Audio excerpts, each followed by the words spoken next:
परमेश्वर ਦੀ ਹਜ਼ੂਰੀ ਵਿੱਚ ਬੈਠੇ ਸਾਰੇ ਭੈਣ ਭਰਾਵਾਂ ਨੂੰ ਪਿਆਰ ਭਰੀ ਜੈ ਮਸੀਹ ਦੀ। ਅੱਜ ਸਵੇਰ ਦੇ ਸਮੇਂ ਵਿੱਚ ਆਪਾਂ ਪਰਮੇਸ਼ਰ ਦੀ ਹਜ਼ੂਰੀ ਵਿੱਚ ਇਕੱਠੇ ਹੋਏ ਹਾਂ। ਆਓ ਅੱਜ ਦੇ ਦਿਨ ਦੀ ਕਿਰਪਾ ਦੇ ਲਈ ਪ੍ਰਭੂ ਜੀ ਦਾ ਧੰਨਵਾਦ ਕਰਦੇ ਹੋਏ ਪ੍ਰਾਰਥਨਾ ਕਰੀਏ। Hallelujah hallelujah hallelujah hallelujah. ਧੰਨਵਾਦ ਧੰਨਵਾਦ ਧੰਨਵਾਦ ਪਿਤਾ ਪਰਮੇਸ਼ਰ, ਸਰਵ ਸ਼ਕਤੀਮਾਨ ਜਿੰਦਾ ਪਰਮੇਸ਼ਰ, ਤੁਹਾਡਾ ਧੰਨਵਾਦ ਕਰਦੇ ਹਾਂ, ਤੁਹਾਡੀ ਤਾਰੀਫ ਕਰਦੇ ਹਾਂ, ਤੁਹਾਡੇ ਨਾਮ ਨੂੰ ਮਹਿਮਾ ਅਤੇ ਵਡਿਆਈ ਦਿੰਦੇ ਹਾਂ ਮੇਰੇ ਪ੍ਰਭੂ ਜੀ। ਤੁਹਾਡੀ ਪਾਵਨ ਹਜ਼ੂਰੀ ਵਿੱਚ ਝੁਕਦੇ ਹਾਂ ਮੇਰੇ ਪਿਤਾ ਪਰਮੇਸ਼ਰ। ਅੱਜ ਦੇ ਸੁੰਦਰ ਦਿਨ ਦੇ ਲਈ ਤੁਹਾਡਾ ਧੰਨਵਾਦ ਕਰਦੇ ਹਾਂ ਪਿਤਾ। ਰਾਤ ਭਰ ਤੁਸੀਂ ਸਾਨੂੰ ਸੰਭਾਲ ਕੇ ਰੱਖਿਆ ਮੇਰੇ ਪ੍ਰਭੂ ਜੀ, ਮਿੱਠੀ ਪਿਆਰੀ ਨੀਂਦ ਦਿੱਤੀ ਮੇਰੇ ਪਿਤਾ ਪਰਮੇਸ਼ਰ। ਪ੍ਰਭੂ ਤੁਹਾਡਾ ਧੰਨਵਾਦ ਕਰਦੇ ਹਾਂ ਪ੍ਰਭੂ ਜੀ। ਅਸੀਂ ਆਪਣੇ ਦਿਨ ਦੇ ਸਾਰੇ ਭਲਾਂ ਨੂੰ ਤੁਹਾਡੇ ਤਾਕਤਵਰ ਹੱਥਾਂ ਵਿੱਚ ਸੌਂਪ ਦਿੰਦੇ ਹਾਂ। ਅਸੀਂ ਵਿਸ਼ਵਾਸ ਕਰਦੇ ਕਿ ਜਿੱਦਾਂ ਰਾਤ ਦੇ ਵੇਲੇ ਤੁਸੀਂ ਸਾਨੂੰ ਸੰਭਾਲ ਕੇ ਰੱਖਿਆ, ਦਿਨ ਦੇ ਵੇਲੇ ਵੀ ਤੁਸੀਂ ਸਾਨੂੰ ਸੰਭਾਲ ਕੇ ਰੱਖੋਗੇ ਪਿਤਾ। ਆਪਣੇ ਸਵਰਗ ਦੂਤਾਂ ਨੂੰ ਸਾਡੇ ਲਈ ਹੁਕਮ ਦਿਓ ਕਿ ਉਹ ਸਾਡੇ ਸਾਰੇ ਰਾਸਤੇ ਵਿੱਚ ਸਾਡੀ ਮਦਦ ਸਹਾਇਤਾ ਕਰਨ। ਹਰ ਇੱਕ ਖਤਰੇ, ਮੁਸੀਬਤ, ਦੁਰਘਟਨਾ, ਪਰੇਸ਼ਾਨੀ ਔਰ ਬਿਮਾਰੀ ਤੋਂ ਸਾਨੂੰ ਬਚਾ ਕੇ ਰੱਖਣ ਪਿਤਾ। ਅਸੀਂ ਅੱਜ ਆਪਣੇ ਦਿਨ ਦੀ ਸ਼ੁਰੂਆਤ ਤੁਹਾਡੇ ਪਵਿੱਤਰ ਵਚਨ ਦੇ ਨਾਲ ਕਰਨ ਜਾ ਰਹੇ ਹਾਂ ਮੇਰੇ ਪ੍ਰਭੂ ਜੀ। ਪਿਤਾ, ਅੱਜ ਦਾ ਦਿੱਤਾ ਹੋਇਆ ਤੁਹਾਡਾ ਇਹ ਖਾਸ ਵਚਨ ਸਾਡੇ ਹਿਰਦਿਆਂ ਦੇ ਅੰਦਰ ਜਮ੍ਹਾਂ ਹੋ ਜਾਵੇ ਔਰ ਸਾਡੇ ਲਈ ਆਸ਼ੀਸ਼ ਤੇ ਬਰਕਤ ਦਾ ਕਾਰਨ ਬਣੇ ਪ੍ਰਭੂ ਜੀ। ਕੋਈ ਵੀ ਸ਼ੈਤਾਨ ਦੀ ਸ਼ਕਤੀ ਇਸ ਸੁੰਦਰ ਸਮੇਂ ਨੂੰ, ਇਸ ਪਾਕ ਵਚਨ ਨੂੰ ਸਾਡੇ ਕੋਲੋਂ ਚੁਰਾ ਨਾ ਪਾਵੇ। ਔਰ ਪ੍ਰਭੂ ਜੀ, ਜੋ ਵੀ ਜਨ ਇਸ ਪਾਕ ਵਚਨ ਨੂੰ ਸੁਣੇ ਉਹ ਤੁਹਾਡੇ ਨਾਮ ਵਿੱਚ ਵਾਧਾ ਔਰ ਤਰੱਕੀ ਕਰਦਾ ਜਾਵੇ। ਅਸੀਂ ਇਹ ਮੰਗਦੇ ਹਾਂ ਸਾਡੇ ਪ੍ਰਭੂ ਯਿਸੂ ਮਸੀਹ ਜੀ ਦੇ ਨਾਮ ਵਿੱਚ, ਆਮੀਨ। ਅੱਜ ਆਪਾਂ ਪਰਮੇਸ਼ਰ ਦੀ ਮਹਿਮਾ ਦੇ ਲਈ ਵਰਤਦੇ ਸਮੇਂ ਹੋਏ ਵੱਡੇ ਕੰਮਾਂ ਦੀਆਂ ਅਗਵਾਈਆਂ ਨੂੰ ਜਾਣਾਂਗੇ। ਪਹਿਲੀ ਅਗਵਾਈ ਸਿਸਟਰ ਸੁਖਵਿੰਦਰ ਕੌਰ ਦੀ ਹੈ, ਜੋ ਕਿ 30 ਸਾਲ ਦੇ ਨੇ। ਸਿਸਟਰ ਦੱਸਦੇ ਨੇ ਕਿ ਉਹਨਾਂ ਦੇ ਗੁਆਂਢੀ 2 ਮਹੀਨਿਆਂ ਤੋਂ ਉਹਨਾਂ ਨਾਲ ਬੋਲਣਾ ਅਤੇ ਮਿਲਣਾ ਛੱਡ ਗਏ ਸਨ ਔਰ ਜਿਸ ਵਜ੍ਹਾ ਕਰਕੇ ਸਿਸਟਰ ਕਾਫੀ ਪਰੇਸ਼ਾਨ ਰਹਿੰਦੇ ਸਨ, ਕਿਉਂਕਿ ਉਹ ਪਰਮੇਸ਼ਰ ਦੇ ਵਚਨ 'ਤੇ ਵਿਸ਼ਵਾਸ ਰੱਖਦੇ ਸਨ ਕਿ ਆਪਣੇ ਗੁਆਂਢੀ ਨੂੰ ਆਪਣੇ ਜਿਹਾ ਪਿਆਰ ਕਰ। ਤਾਂ ਉਹ ਚਾਹੁੰਦੇ ਸਨ ਕਿ ਉਹਨਾਂ ਦੇ ਗੁਆਂਢੀ ਉਹਨਾਂ ਨਾਲ ਫਿਰ ਤੋਂ ਮਿਲਵਰਤਨ ਰੱਖਣ। ਤਾਂ ਵਰਤ ਦੇ ਸਮੇਂ ਦੇ ਵਿੱਚ ਸਿਸਟਰ ਨੇ ਖਾਸ ਤੌਰ 'ਤੇ ਆਪਣੇ ਗੁਆਂਢੀਆਂ ਦੇ ਲਈ ਦੁਆ ਕੀਤੀ। ਸਿਸਟਰ ਦੱਸਦੇ ਨੇ ਕਿ ਹਜੇ ਉਹਨਾਂ ਦਾ ਤੀਸਰਾ ਹੀ ਵਰਤ ਸੀ ਕਿ ਅਗਲੇ ਉਹਨਾਂ ਦੀ ਕਾਲ ਆ ਗਈ ਅਤੇ ਉਹਨਾਂ ਦੇ ਘਰ ਵੀ ਆਉਣ ਜਾਣ ਲੱਗ ਗਏ। ਇਸ ਗਵਾਹੀ ਦੇ ਲਈ ਸਿਸਟਰ ਪਰਮੇਸ਼ਰ ਦਾ ਦਿਲ ਤੋਂ ਧੰਨਵਾਦ ਕਰਦੇ ਹਨ। ਦੂਸਰੀ ਗਵਾਹੀ ਸਿਸਟਰ ਕਿੰਦਰ ਕੌਰ ਦੀ ਹੈ। ਸਿਸਟਰ ਦੱਸਦੇ ਨੇ ਕਿ ਉਹਨਾਂ ਦੇ ਹਸਬੈਂਡ ਦਾ ਅਤੇ ਉਹਨਾਂ ਦੋਨਾਂ ਦਾ ਕੰਮ ਛੁੱਟ ਚੁੱਕਿਆ ਸੀ। ਦੋਨੋਂ ਹੀ ਕੰਮ 'ਤੇ ਨਹੀਂ ਜਾ ਰਹੇ ਸਨ, ਪਰ ਵਰਤ ਦੇ ਸਮੇਂ ਪਰਮੇਸ਼ਰ ਨੇ ਉਹਨਾਂ ਦੋਨਾਂ ਦੇ ਕੰਮ ਨੂੰ ਖੋਲ੍ਹਿਆ ਅਤੇ ਇਹਨਾਂ ਸਾਰੀਆਂ ਗਵਾਹੀਆਂ ਦੇ ਲਈ ਅਸੀਂ ਪਰਮੇਸ਼ਰ ਦਾ ਦਿਲ ਤੋਂ ਧੰਨਵਾਦ ਕਰਦੇ ਹਾਂ। ਅਸੀਂ ਬਚਪਨ ਤੋਂ ਹੀ ਆਪਣੇ ਪੁਰਖਿਆਂ ਤੋਂ, ਆਪਣੇ ਭੈਣਾਂ ਭਾਈਆਂ ਤੋਂ, ਆਪਣੇ ਆਂਢੀਆਂ ਗੁਆਂਢੀਆਂ ਤੋਂ ਇਹ ਗੱਲ ਸੁਣਦੇ ਕਿ ਜੋ ਕਿਸਮਤ ਦਾ ਲਿਖਿਆ ਉਹਨੂੰ ਕੋਈ ਟਾਲ ਨਹੀਂ ਸਕਦਾ। ਦੁੱਖ ਸੁੱਖ ਨੇ ਉਹ ਕਿਸਮਤ ਦੇ ਲਿਖੇ ਹੋਏ ਨੇ, ਸਾਰੀਆਂ ਕਰਮਾਂ ਦੀਆਂ ਗੱਲਾਂ ਨੇ। ਇਹ ਸਾਰੇ ਦੇ ਸਾਰੇ ਕੰਮ, ਇਹ ਸਾਰੀ ਦੀ ਸਾਰੀ ਸੋਚ ਅੱਜ ਅਸੀਂ ਜਾਣਾਂਗੇ ਕਿ ਕੀ ਸਾਡਾ ਪਰਮੇਸ਼ਰ ਸਾਨੂੰ ਇਹ ਗੱਲ ਦੱਸਦਾ ਕਿ ਮੈਂ ਤੁਹਾਡੀ ਕਿਸਮਤ ਪਹਿਲਾਂ ਤੋਂ ਲਿਖੀ ਆ, ਔਰ ਕੀ ਇਹ ਦੁੱਖ ਸਾਡੇ ਕਿਸਮਤ ਦੇ ਨੇ, ਔਰ ਕੀ ਕਿਸਮਤ ਅਗਰ ਪਹਿਲਾਂ ਤੋਂ ਹੀ ਲਿਖੀ ਹੋਈ ਆ ਤਾਂ ਫਿਰ ਪਰਮੇਸ਼ਰ ਨਿਆਂ ਕਿਸ ਚੀਜ਼ ਦਾ ਕਰੇਗਾ। ਸਾਡੇ ਮਨ ਦੀ ਇਹ ਸੋਚ ਆ ਕਿ ਕਿਸਮਤ ਪਹਿਲਾਂ ਤੋਂ ਲਿਖੀ ਹੋਈ, ਉਹਨੂੰ ਕੋਈ ਬਦਲ ਨਹੀਂ ਸਕਦਾ। ਪਰ ਮਸੀਹ ਦੇ ਵਿੱਚ ਇਹਨਾਂ ਗੱਲਾਂ ਦਾ ਤਰਕ ਕੀ ਹੈ, ਕੀ ਦੱਸਦੀ ਬਾਈਬਲ ਕਿਸਮਤ ਦੇ ਬਾਰੇ, ਤਾਂ ਉਹ ਜਾਣਨ ਦੇ ਲਈ ਅਸੀਂ ਵਚਨ 'ਚੋਂ ਪੜ੍ਹਾਂਗੇ। ਯਸ਼ਾਇਆ 46 ਉਹਦੀ 10 ਨੰਬਰ ਆਇਤ ਨੂੰ। ਮੈਂ ਆਦਿ ਤੋਂ ਅੰਤ ਨੂੰ ਅਤੇ ਮੁੱਢ ਤੋਂ ਜੋ ਅਜੇ ਨਹੀਂ ਹੋਇਆ ਦੱਸਦਾ ਹਾਂ। ਮੈਂ ਆਖਦਾ ਹਾਂ ਮੇਰੀ ਸਲਾਹ ਕਾਇਮ ਰਹੇਗੀ ਅਤੇ ਮੈਂ ਆਪਣੀ ਸਾਰੀ ਇੱਛਾ ਨੂੰ ਪੂਰੀ ਕਰਾਂਗਾ। ਹਾਲੇਲੂਇਆ। ਪਰਮੇਸ਼ਰ ਦਾ ਵਚਨ ਸਾਨੂੰ ਕੀ ਦੱਸਦਾ? ਪ੍ਰਭੂ ਯਹੋਵਾ ਦਾ ਵਾਕਿਆ ਕਿ ਮੈਂ ਆਦਿ ਤੋਂ ਅੰਤ ਨੂੰ ਅਤੇ ਮੁੱਢ ਤੋਂ ਜੋ ਹਜੇ ਤੱਕ ਹੋਇਆ ਹੀ ਨਹੀਂ ਦੱਸ ਸਕਦਾ ਆ। ਅਤੇ ਇਸੇ ਗੱਲ ਨੂੰ ਸੁਣ ਕੇ ਅਸੀਂ ਕਹਿ ਦਿੰਦੇ ਵੀ ਬਾਈਬਲ ਸਾਨੂੰ ਕਹਿ ਰਹੀ ਆ ਕਿ ਕਿਸਮਤ ਪਹਿਲਾਂ ਤੋਂ ਲਿਖੀ ਹੋਈ ਆ, ਕਿਉਂਕਿ ਜਿਹੜਾ ਅਜੇ ਤੱਕ ਹੋਇਆ ਹੀ ਨਹੀਂ, ਜੇ ਪਰਮੇਸ਼ਰ ਉਹਦੇ ਬਾਰੇ ਦੱਸ ਸਕਦਾ, ਇਹਦਾ ਮਤਲਬ ਪਰਮੇਸ਼ਰ ਨੇ ਪਹਿਲਾਂ ਤੋਂ ਹੀ ਸਾਰਾ ਕੁਝ ਲਿਖ ਰੱਖਿਆ ਆ ਕਿ ਕੀ ਹੋਣਾ ਆ। ਤਾਂ ਫਿਰ ਉਹਨੇ ਸਾਨੂੰ ਇੱਥੇ ਕੀ ਕਰਨ ਨੂੰ ਭੇਜਿਆ ਜੇ ਉਹਨੇ ਸਭ ਕੁਝ ਆਪ ਹੀ ਲਿਖ ਰੱਖਿਆ। ਕਹਿੰਦਾ ਪ੍ਰਭੂ ਯਹੋਵਾ ਸੱਚਾ ਨਿਆਂਕਾਰ ਆ। ਤਾਂ ਫਿਰ ਉਹ ਕਾਹਦਾ ਨਿਆਂ ਕਰੇਗਾ ਜੇ ਉਹਨੇ ਸਭ ਕੁਝ ਪਹਿਲਾਂ ਹੀ ਲਿਖ ਰੱਖਿਆ। ਜੇ ਉਹਨੇ ਲਿਖ ਰੱਖਿਆ ਵੀ ਆਹ ਇਨਸਾਨ ਪਾਪ ਦੇ ਕਰਕੇ ਮਰੇਗਾ, ਆਹ ਇਨਸਾਨ ਪੁੰਨ ਦੇ ਕਰਕੇ ਮਰੇਗਾ, ਫਿਰ ਤਾਂ ਉਹਦੀਆਂ ਆਪਣੀਆਂ ਹੀ ਲਿਖਤਾਂ ਪੂਰੀਆਂ ਹੋਈਆਂ ਨਾ। ਜੋ ਉਹਨੇ ਲਿਖਿਆ ਉਹ ਪੂਰਾ ਹੋ ਰਿਹਾ, ਫਿਰ ਉਹ ਸਾਨੂੰ ਸਜ਼ਾ ਕਿਸ ਚੀਜ਼ ਦੀ ਦੇਵੇਗਾ? ਫਿਰ ਉਹ ਕਿਉਂ ਕਹਿੰਦਾ ਕਿ ਹਰ ਇੱਕ ਇਨਸਾਨ ਨੂੰ ਆਪਣੇ ਹੱਥ ਦੀਆਂ ਕਰਨੀਆਂ ਦੇ ਅਨੁਸਾਰ ਫਲ ਦੇਣਾ ਪਵੇਗਾ, ਫਲ ਭੋਗਣਾ ਪਵੇਗਾ, ਸਜ਼ਾ ਲੈਣੀ ਪਵੇਗੀ? ਕਿਉਂ ਕਹਿ ਰਿਹਾ ਪਰਮੇਸ਼ਰ? ਜੇ ਉਹਨੂੰ ਆਦਿ ਤੇ ਅੰਤ ਤੇ ਜਿਹੜੀਆਂ ਚੀਜ਼ਾਂ ਹਜੇ ਹੋਈਆਂ ਹੀ ਨਹੀਂ ਉਹਨਾਂ ਦਾ ਪਤਾ ਆ। ਔਰ ਜੇ ਉਹ ਕਹਿੰਦਾ ਕਿ ਮੈਂ ਆਪਣੀ ਸਲਾਹ ਨੂੰ ਪੂਰਾ ਕਰਾਂਗਾ, ਮੈਂ ਹੀ ਆਪਣੀ ਸਾਰੀ ਇੱਛਾ ਨੂੰ ਪੂਰਾ ਕਰਾਂਗਾ, ਫਿਰ ਤਾਂ ਸਾਡੇ ਵਿੱਚ ਕੋਈ ਰੋਲ ਹੀ ਨਹੀਂ ਰਿਹਾ। ਇਹਦਾ ਮਤਲਬ ਬਾਈਬਲ ਸਾਨੂੰ ਕੀ ਦੱਸਦੀ ਕਿ ਸਭ ਕੁਝ ਕਿਸਮਤ 'ਚ ਲਿਖਿਆ ਹੋਇਆ। ਇਸ ਗੱਲ ਨੂੰ ਕਲੀਅਰ ਕਰਨ ਦੇ ਲਈ ਨੈਕਸਟ ਵਚਨ 'ਚੋਂ ਪੜਾਂਗੇ। ਕਹਾਵਤਾਂ 19 ਉਹਦੀ 3 ਨੰਬਰ ਆਇਤ ਨੂੰ। ਆਦਮੀ ਦੀ ਮੂਰਖਤਾਈ ਉਹਨੂੰ ਗੁੰਮਰਾਹ ਕਰ ਦਿੰਦੀ ਹੈ ਅਤੇ ਉਹ ਮਨ ਵਿੱਚ ਯਹੋਵਾ 'ਤੇ ਚਿੜਨ ਲੱਗਦਾ ਹੈ। ਹਾਲੇਲੂਇਆ। ਕੀ ਕਹਿੰਦਾ ਪਰਮੇਸ਼ਰ ਦਾ ਵਚਨ ਕਿ ਇਨਸਾਨ ਦੀ ਮੂਰਖਤਾਈ ਕੀ ਕਰ ਦਿੰਦੀ, ਉਹਨੂੰ ਗੁੰਮਰਾਹ ਕਰ ਦਿੰਦੀ। ਜਿੱਦਾਂ ਅਸੀਂ ਕੱਲ੍ਹ ਸ਼ਾਮ ਦੇ ਵਚਨ 'ਚੋਂ ਵੀ ਜਾਣਿਆ ਸੀ ਕਿ ਬਹੁਤੇ ਕਹਿ ਰਹੇ ਸੀ ਵੀ ਪ੍ਰਭੂ ਕਹਿੰਦਾ ਕੁੱਤਿਆਂ ਨੂੰ ਰੋਟੀ ਨਾ ਪਾ, ਕਿਉਂਕਿ ਉਹ ਦ੍ਰਿਸ਼ਟਾਂਤ ਨੂੰ ਸਮਝ ਨਹੀਂ ਪਾਏ ਅਤੇ ਉਹਨਾਂ ਨੇ ਜੋ ਸਿੱਧੀ ਗੱਲ ਲਿਖੀ ਸੀ ਸਿੱਧੀ ਸਮਝ ਲਈ। ਉਹਦੇ 'ਚ ਲਿਖਿਆ ਹੁੰਦਾ ਕਿ ਸੂਰਾਂ ਨੂੰ ਮੋਤੀਆਂ ਦੀਆਂ ਮਾਲਾ ਨਾ ਦੇ ਅਤੇ ਕੁੱਤਿਆਂ ਨੂੰ ਮਖਮਲ ਦੇ ਕੱਪੜੇ ਨਾ ਦੇ। ਤਾਂ ਇਹਨਾਂ ਚੀਜ਼ਾਂ ਨੂੰ ਅਸੀਂ ਸਿੱਧਾ ਹੀ ਸਮਝ ਲੈਂਦੇ ਹਾਂ ਵੀ ਇਹ ਚੀਜ਼ਾਂ ਨਹੀਂ ਦੇਣੀਆਂ। ਜੇ ਉਹਨੇ ਕਿਹਾ ਕੁੱਤਿਆਂ ਨੂੰ ਰੋਟੀ ਨਹੀਂ ਪਾਉਣੀ ਤਾਂ ਅਸੀਂ ਲਿਖਤਾ ਵੀ ਨਹੀਂ ਪਾਉਣੀ, ਅਸੀਂ ਵੀ ਇਸ ਚੀਜ਼ 'ਤੇ ਵਿਸ਼ਵਾਸ ਕਰ ਲਿਆ। ਉਸੇ ਤਰ੍ਹਾਂ ਜੇ ਪ੍ਰਭੂ ਨੇ ਕਹਿ ਤਾ ਵੀ ਆਦਿ ਤੋਂ ਅੰਤ ਨੂੰ ਮੈਂ ਜਾਣਦਾ ਹਾਂ, ਤਾਂ ਉਹਨੇ ਕੀ ਕੀਤਾ, ਇਹ ਸੋਚ ਲਿਆ ਬਈ ਵਚਨ ਵੀ ਸਾਨੂੰ ਹੁਣ ਤਾਂ ਲੋਕ ਤਾਂ ਪਹਿਲਾਂ ਕਹਿੰਦੇ ਸੀ ਵੀ ਕਿਸਮਤ ਦਾ ਲਿਖਿਆ ਕੋਈ ਟਾਲ ਨਹੀਂ ਸਕਦਾ, ਹੁਣ ਤਾਂ ਵਚਨ ਵੀ ਇਹ ਗੱਲ ਕਹਿੰਦਾ ਵੀ ਮੈਂ ਤਾਂ ਸਭ ਕੁਝ ਪਹਿਲਾਂ ਹੀ ਜਾਣਦਾ, ਮੈਂ ਤਾਂ ਆਪਦੀ ਮਰਜ਼ੀ ਪੂਰੀ ਕਰਾਂਗਾ। ਪਰ ਪਰਮੇਸ਼ਰ ਯਹੋਵਾ ਦੇ ਭੇਤਾਂ ਨੂੰ ਅਸੀਂ ਸਮਝ ਪਾਈਏ, ਅਸੀਂ ਇੰਨੀ ਸਮਝ ਵਾਲੇ ਵੀ ਨਹੀਂ ਆ। ਜੋ ਪ੍ਰਭੂ ਯਹੋਵਾ ਦੇ ਮੂੰਹ ਦੇ ਸ਼ਬਦ ਆ ਨਾ, ਐਡੇ ਔਖੇ ਵੀ ਨਹੀਂ ਆ ਪਰ ਐਡੇ ਸੌਖੇ ਵੀ ਨਹੀਂ ਆ ਕਿ ਅਸੀਂ ਪਹਿਲੀ ਵਾਰ ਪੜ੍ਹਨ 'ਚ ਹੀ ਸਮਝ ਜਾਈਏ। ਉਹਨੇ ਕੀ ਕਿਹਾ ਸੀ ਵਚਨ ਦੇ ਵਿੱਚ ਕਿ ਮੈਂ ਆਦਿ ਤੇ ਅੰਤ ਨੂੰ ਅਤੇ ਮੁੱਢ ਤੋਂ ਜੋ ਹਜੇ ਤੱਕ ਹੋਇਆ ਨਹੀਂ ਦੱਸਦਾ ਆ। ਕੀ ਦੱਸਿਆ ਸੀ ਉਹਨੇ ਹਰ ਇੱਕ ਗੱਲ ਦੱਸੀ ਸੀ ਕਿ ਜੇ ਕੋਈ, ਉਹਨੇ ਇਹ ਵੀ ਕਿਹਾ ਸੀ ਕਿ ਭਲਾ ਮਨੁੱਖ ਭਲੇ ਖਜ਼ਾਨੇ 'ਚੋਂ ਭਲੀਆਂ ਗੱਲਾਂ ਕੱਢਦਾ। ਫਿਰ ਉਹਨੇ ਕਿਹਾ ਸੀ ਬੁਰਿਆਂ ਦਾ ਹਿੱਸਾ ਗੰਧਕ 'ਚ ਹੋਏਗਾ, ਭਲਿਆਂ ਦਾ ਹਿੱਸਾ ਕਿੱਥੇ ਹੋਏਗਾ, ਸਵਰਗ ਦੇ ਵਿੱਚ ਸਦਾ ਦੇ ਜੀਵਨ 'ਚ, ਜੀਵਨ ਦੇ ਵਰਿਸ਼ ਕੋਲ, ਜੀਵਨ ਦੇ ਮੁਕਟ ਕੋਲ ਹੋਏਗਾ। ਇਹਦਾ ਮਤਲਬ ਉਹਨੇ ਬੁਰਾ ਤਾਂ ਨਹੀਂ ਕਿਹਾ ਨਾ, ਸਿਰਫ ਚੰਗਾ ਵੀ ਤਾਂ ਕਿਹਾ। ਅਸੀਂ ਸਿਰਫ ਬੁਰਾ ਸੁਣ ਲੈਂਦੇ ਕਿ ਪ੍ਰਭੂ ਯਹੋਵਾ ਨੇ ਕਿਹਾ ਵੀ ਮੈਂ ਦੁਨੀਆ ਤਬਾਹ ਕਰਾਂਗਾ, ਮੈਂ ਆਪਣੇ ਕ੍ਰੋਧ ਨਾਲ ਇਹ ਕਰਾਂਗਾ, ਮੈਂ ਹਰ 'ਤੇ ਇਹ ਬਦੀ ਪਾਵਾਂਗਾ, ਪਰ ਉਹਦੇ ਵਿੱਚ ਦੀ ਜੋ ਗੱਲ ਹੈ, ਉਹਦੇ ਵਿੱਚ ਦੀ ਜਿਹੜੀ ਕੜੀ, ਉਹਨੂੰ ਅਸੀਂ ਸਮਝ ਨਹੀਂ ਪਾਉਂਦੇ। ਜੇ ਉਹਨੇ ਕਿਹਾ ਨਾ ਕਿ ਮੈਂ ਆਪਣੀ ਇੱਛਾ ਪੂਰੀ ਕਰਾਂਗਾ, ਤਾਂ ਉਹਦੀ ਇੱਛਾ ਤਾਂ ਇਹ ਆ ਕਿ ਮੈਂ ਹਰ ਇੱਕ ਨੂੰ ਬਚਾਉਣਾ ਚਾਹੁੰਦਾ ਆ।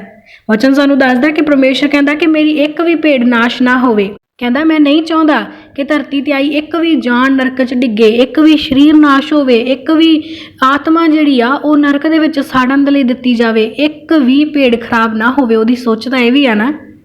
ਫਿਰ ਅਸੀਂ ਬੁਰਿਆਂ ਨੂੰ ਵੇਖ ਕੇ ਆਪਣੀ ਮਰਜ਼ੀ ਦੇ ਅਨੁਸਾਰ ਫੈਸਲਾ ਲੈ ਲੈਂਦੇ। ਔਰ ਵਚਨ ਕਹਿੰਦਾ ਕਿ ਤੁਹਾਡੀ ਮੂਰਖਤਾਈ ਤੁਹਾਨੂੰ ਗੁੰਮਰਾਹ ਕਰ ਦਿੰਦੀ ਹੈ ਸਾਨੂੰ ਸਾਡੀ ਮੂਰਖਤਾਈ, ਕਿਉਂਕਿ ਸੱਚਮੁੱਚ ਅਸੀਂ ਪਾਪੀ ਹਾਂ, ਅਸੀਂ ਨਾ ਸਮਝ ਹਾਂ, ਸਾਡੇ ਬਹੁਤ ਸਾਰੀਆਂ ਗੱਲਾਂ ਸਮਝ ਤੋਂ ਪਰੇ ਆ। ਜੇ ਪਰਮੇਸ਼ਰ ਕਹਿੰਦਾ ਵੀ ਮੈਂ ਸੱਚਾ ਨਿਆਂਕਾਰ ਹਾਂ, ਮੈਂ ਹਰ ਇੱਕ ਬੰਦੇ ਦੇ ਹੱਥ ਦੀਆਂ ਕਰਨੀਆਂ ਦੇ ਅਨੁਸਾਰ ਫਲ ਦੇਵਾਂਗਾ, ਜੋ ਕੋਈ ਕਰੇਗਾ ਉਹਨੂੰ ਉਹੀ ਫਲ ਭੋਗਣਾ ਪਏਗਾ।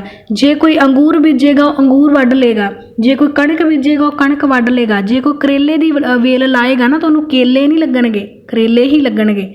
ਤਾਂ ਜੇ ਪਰਮੇਸ਼ਰ ਇੰਨੀਆਂ ਗੱਲਾਂ ਸਾਨੂੰ ਬੁੱਧ ਸਮਝ ਵਾਲੀਆਂ ਕਹਿ ਰਿਹਾ ਆ, ਉਹ ਸਾਨੂੰ ਸਮਝ ਨਹੀਂ ਆ ਰਹੀਆਂ, ਪਰ ਅਸੀਂ ਨਿੱਕੀ ਜਿਹੀ ਇੱਕ ਗੱਲ ਨੂੰ ਲੈ ਕੇ ਗੁੰਮਰਾਹ ਹੋ ਜਾਂਦੇ ਹਾਂ ਵੀ ਅਸੀਂ ਤਾਂ ਇਹਦੇ ਪਿੱਛੇ ਹੀ ਚੱਲਣਾ, ਬਾਕੀ ਗੱਲਾਂ ਅਸੀਂ ਭੁੱਲ ਜਾਂਦੇ।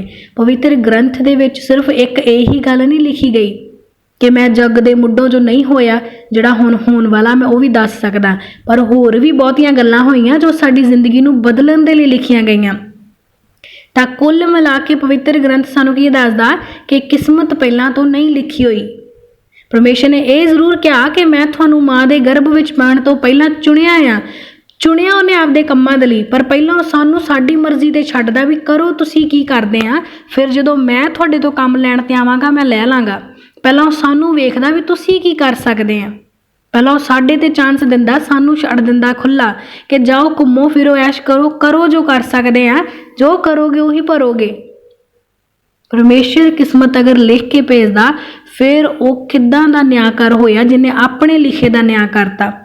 ਜਿਹਨੇ ਲਿਖਿਆ ਵੀ ਇਹ ਬੰਦਾ ਖੂਨ ਕਰੇਗਾ ਤੇ ਉਹਨੇ ਕਰ ਦਿੱਤਾ ਤੇ ਦੋਸ਼ੀ ਕਰਨ ਵਾਲਾ ਹੋ ਗਿਆ, ਫਿਰ ਤਾਂ ਦੋਸ਼ੀ ਲਿਖਣ ਵਾਲਾ ਹੋ ਗਿਆ ਨਾ।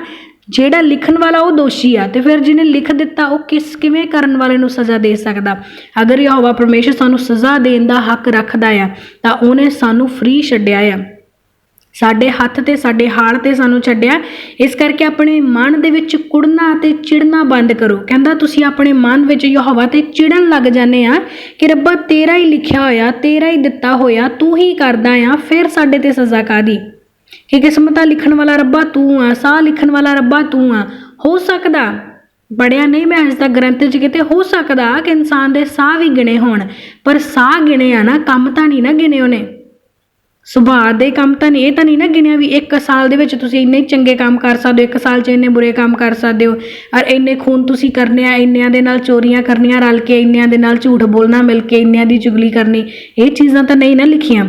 ਸਾਹ ਲਿਖੇ ਹੋ ਸਕਦੇ ਆ, ਪਰ ਦਿਮਾਗ ਤਾਂ ਨਹੀਂ ਨਾ ਸਾਡਾ ਪੜ੍ਹਿਆ। ਇੱਕ ਕਲਾਸ ਨੂੰ ਪਾਸ ਕਰਨ ਦੇ ਲਈ ਸਾਡੇ ਕੋਲ ਸਾਲ ਦਾ ਸਮਾਂ ਹੁੰਦਾ, ਅਤੇ ਉਸ ਸਾਲ ਦੇ ਵਿੱਚ ਟੀਚਰ ਤਾਂ ਨਹੀਂ ਨਾ ਕਹਿੰਦਾ ਵੀ ਤੁਸੀਂ ਇੱਕ ਸਬਜੈਕਟ ਨੂੰ ਸਿਰਫ 1 ਘੰਟਾ ਹੀ ਪੜ੍ਹਨਾ ਆ। ਉਹ ਤਾਂ ਸਾਡੇ 'ਤੇ ਡਿਪੈਂਡ ਆ ਨਾ ਕਿ ਸਾਨੂੰ ਜਿੱਥੋਂ ਵੀਕ ਅਸੀਂ ਉਹਦੇ 'ਤੇ ਜ਼ਿਆਦਾ ਧਿਆਨ ਦਈਏ। ਸਾਡੇ ਕੋਲ ਸਾਲ ਪੂਰਾ ਆ, ਜੇ 10 ਸਬਜੈਕਟ ਆ ਉਹਦੇ ਲਈ ਸਾਲ ਆ, ਅਤੇ ਅਸੀਂ ਆਪਣੇ ਹਿਸਾਬ ਦੇ ਨਾਲ ਟਾਈਮ ਸੈੱਟ ਕਰਦੇ ਕਿ ਅਸੀਂ ਕਿਹਦੇ ਵਿੱਚੋਂ ਕਦੋਂ ਤਿਆਰੀ ਕਰਨੀ ਆ। ਉਸੇ ਤਰ੍ਹਾਂ ਜ਼ਿੰਦਗੀ ਦੇ ਸਾਹ ਭਾਵੇਂ ਸਾਡੇ ਗਿਣੇ ਹੋਣ, ਭਾਵੇਂ ਪਰਮੇਸ਼ਰ ਨੇ ਗਿਣੇ ਹੋਣ, ਸਾਨੂੰ ਤਾਂ ਨਹੀਂ ਨਾ ਪਤਾ। ਇਸ ਲਈ ਤਿਆਰੀ ਆਪਣੇ ਵੱਲੋਂ ਤਾਂ ਪੂਰੀ ਰੱਖੋ, ਕਿਉਂਕਿ ਪਰਮੇਸ਼ਰ ਕਹਿੰਦਾ ਮੇਰੇ 'ਤੇ ਚਿੜਨ ਦੇ ਨਾਲੋਂ ਚੰਗਾ, ਮੇਰੇ ਖਿਲਾਫ ਕੁੜਕੁੜਾਉਣ ਦੇ ਨਾਲੋਂ ਚੰਗਾ ਗੁੰਮਰਾਹ ਨਾ ਹੋਵੋ, ਆਪਣੀ ਅਕਲ ਨੂੰ ਹੱਥ ਮਾਰੋ, ਮੂਰਖਤਾਈ ਦੇ ਰਾਹ ਪਿੱਛੇ ਚੱਲ ਕੇ ਯਹੋਵਾ ਦੇ ਨਾਲ ਤੇ ਕੁੜਨ ਦੀ ਲੋੜ ਨਹੀਂ ਆ, ਕਿਉਂਕਿ ਯਹੋਵਾ ਨੇ ਤੁਹਾਨੂੰ ਖੁੱਲੇ ਸ਼ੇਰ ਵਾਂਗ ਮੈਦਾਨ ਦੇ ਵਿੱਚ ਛੱਡਿਆ ਆ ਕਿ ਜਾਓ ਕਰੋ ਜੋ ਕਰ ਸਕਦੇ ਆ। ਕਹਿੰਦਾ ਇਸ ਕਰਕੇ ਕਿਸੇ ਵੀ ਗੱਲ ਦੇ ਵਿੱਚ ਗੁੰਮਰਾਹ ਨਾ ਹੋਵੋ, ਕਿਉਂਕਿ ਵਚਨ ਸਾਨੂੰ ਕੀ ਦੱਸਦਾ। ਵਚਨ 'ਚੋਂ ਅਸੀਂ ਪੜਾਂਗੇ ਕੁਲੱਸੀਆ 2 ਉਹਦੀ 4 ਔਰ 5 ਨੰਬਰ ਆਇਤ ਨੂੰ, ਮੈਂ ਇਹ ਆਖਦਾ ਹਾਂ ਕਿ ਭਰਮਾਉਣ ਵਾਲੀਆਂ ਗੱਲਾਂ ਨਾਲ ਕੋਈ ਤੁਹਾਨੂੰ ਗੁੰਮਰਾਹ ਨਾ ਕਰ ਲਵੇ, ਕਿਉਂ ਜੋ ਮੈਂ ਭਾਵੇਂ ਸਰੀਰ ਕਰਕੇ ਤੁਹਾਡੇ ਤੋਂ ਦੂਰ ਹਾਂ, ਪਰ ਆਤਮਾ ਕਰਕੇ ਤੁਹਾਡੇ ਕੋਲ ਹਾਂ, ਅਤੇ ਤੁਹਾਡੇ ਜੀਵਨ ਦੇ ਚਾਲ ਚੱਲਣ ਅਤੇ ਤੁਹਾਡੇ ਮਸੀਹ ਦੀ ਵਿਸ਼ਵਾਸ ਦੀ ਦ੍ਰਿੜਤਾ ਵੇਖ ਕੇ ਆਨੰਦ ਹੁੰਦਾ ਹਾਂ। ਹਾਲੇਲੂਇਆ। ਪ੍ਰਭੂ ਕਹਿੰਦਾ ਮੇਰੇ ਖਿਲਾਫ ਕੁੜਕੁੜਾਉਣਾ ਚਿੜਨਾ ਬੰਦ ਕਰੋ। ਮੈਂ ਕਿਸਮਤ ਨਹੀਂ ਲਿਖੀ ਹੈਗੀ, ਨਹੀਂ ਲਿਖੀ ਮੈਂ ਤੁਹਾਡੀ ਕਿਸਮਤ। ਕਹਿੰਦਾ ਤੁਹਾਡੇ ਸਿਰ ਦੇ ਵਾਲ ਗਿਣੇ ਆ, ਹੋ ਸਕਦਾ ਤੁਹਾਡੇ ਸਾਹ ਵੀ ਗਿਣੇ ਹੋਣ, ਪਰ ਤੁਹਾਡੇ ਹੱਥ ਦੇ ਕੰਮਾਂ ਨੂੰ ਕਿਸੇ ਨੇ ਬੰਨਿਆ ਨਹੀਂ ਆ। ਕਿਸੇ ਆਫਿਸ ਦੇ ਵਿੱਚ ਕੰਮ ਕਰਨ ਦੀ ਲਿਮਿਟ ਹੁੰਦੀ ਆ, ਪਰ ਪਰਮੇਸ਼ਰ ਦੇ ਨਾਮ ਦੇ ਵਿੱਚ ਕੋਈ ਲਿਮਿਟ ਨਹੀਂ ਆ। ਅਨਲਿਮਿਟਿਡ ਅਸੀਂ ਭਲਾਈ ਕਰ ਸਕਦੇ ਹਾਂ, ਅਨਲਿਮਿਟਿਡ ਦੁਆਵਾਂ ਕਰ ਸਕਦੇ ਹਾਂ। ਕੋਈ ਫਿਕਸ ਸਮਾਂ ਨਹੀਂ ਆ ਕਿ ਅਸੀਂ 2.5 ਘੰਟੇ ਹੀ ਕਰਨੀ ਆ, ਪੌਣੇ 3 ਘੰਟੇ ਹੀ ਕਰਨੀ ਆ, 4 ਘੰਟੇ ਹੀ ਕਰਨੀ ਆ। ਜਿੰਨਾ ਸਮਾਂ ਕਰੋ, ਜਿੰਨਾ ਮਨ ਮੰਨਦਾ ਕਰੋ। ਭਲਾਈ ਕਰਨ ਦੇ ਵਿੱਚ ਕਾਹਦਾ ਸੰਕੋਚ, ਆਪਣੀ ਜ਼ਿੰਦਗੀ ਨੂੰ ਸੁਧਾਰਨ ਦੇ ਵਿੱਚ ਕਾਹਦਾ ਸੰਕੋਚ। ਕੀ ਫਾਇਦਾ ਸਾਡਾ ਜੇ ਇਸ ਧਰਤੀ 'ਤੇ ਆ ਗਏ ਅਤੇ ਅਸੀਂ ਦੁੱਖਾਂ ਤਕਲੀਫਾਂ 'ਚ ਹੀ ਵੜੇ ਰਹਿ ਗਏ, ਆਪਣੀ ਜ਼ਿੰਦਗੀ ਨੂੰ ਸਿੱਧ ਬਣਾਉਣ ਦੇ ਲਈ ਕੁਛ ਕੀਤਾ ਹੀ ਨਹੀਂ, ਬਲਕਿ ਜੋ ਚੱਲ ਰਿਹਾ ਉਹਦਾ ਦੋਸ਼ ਪਰਮੇਸ਼ਰ ਨੂੰ ਦੇਣ ਲੱਗ ਗਏ। ਕਿਆ ਚੰਗੀ ਕਿਸਮਤ ਲਿਖੀ ਆ, ਲੋਕ ਚੰਗੀ ਕਿਸਮਤ ਵਾਲੇ ਨੇ, ਅਸੀਂ ਤਾਂ ਮਾੜੀ ਵਾਲੇ ਆ, ਸਾਡੀ ਤਾਂ ਕਿਸਮਤ ਹੀ ਰੱਬ ਨੇ ਕੱਚੀ ਪੈਨਸਲ ਨਾਲ ਲਿਖੀ ਆ। ਕੋਈ ਕਹਿ ਦਿੰਦੇ ਸਾਡੇ ਸਬਰ ਦੇ ਫਲ ਦਾ ਕੋਈ ਜੂਸ ਬਣਾ ਕੇ ਪੀ ਗਿਆ। ਕਿੰਨਾ ਸਬਰ ਕਰੀਏ ਅਸੀਂ, ਕਿੱਦਾਂ ਦੀਆਂ ਗੱਲਾਂ ਅਸੀਂ ਕਰਦੇ ਆ ਪਰਮੇਸ਼ਰ ਦੇ ਖਿਲਾਫ ਹੋ ਕੇ। ਪ੍ਰਭੂ ਕਿੰਨਾ ਵੇਟ ਕਰਾਏਗਾ, ਕਦੋਂ ਸਬਰ ਕਰਾਂਗੇ ਅਸੀਂ, ਕਦੋਂ ਸਾਡਾ ਹੋਏਗਾ। ਜਦ ਤੱਕ ਹੋਏਗਾ ਉਦੋਂ ਤੱਕ ਅਸੀਂ ਬੁੱਢੇ ਹੋ ਜਾਵਾਂਗੇ। ਅਬਰਾਹਮ ਕਿੰਨੇ ਸਾਲ ਦਾ ਸੀ ਜਦੋਂ ਉਹਨੂੰ ਪੁੱਤਰ ਹੋਇਆ? 99 ਸਾਲ ਦਾ ਸੀ ਉਹ। ਉਹਨੇ ਇਹ ਗੱਲ ਨਹੀਂ ਕਹੀ ਕਿ ਪਰਮੇਸ਼ਰ ਹੁਣ ਤਾਂ ਮੈਂ ਬਜ਼ੁਰਗ ਹੋਣ ਲੱਗਾ, ਹੁਣ ਕੀ ਲੋੜ ਹੈ, ਹੁਣ ਤਾਂ ਮੈਂ ਥੋੜ੍ਹੇ ਚਿਰ 'ਚ ਮਾਰ ਹੀ ਜਾਣਾ। ਪਰ ਉਹਨੇ ਪਰਮੇਸ਼ਰ ਦੀ ਆਸ਼ੀਸ਼ ਨੂੰ ਕਬੂਲਿਆ ਅਤੇ ਕਿੰਨੇ ਹੀ ਪੁੱਤਰਾਂ ਨੂੰ ਉਹਨੇ ਜਨਮ ਦਿੱਤਾ।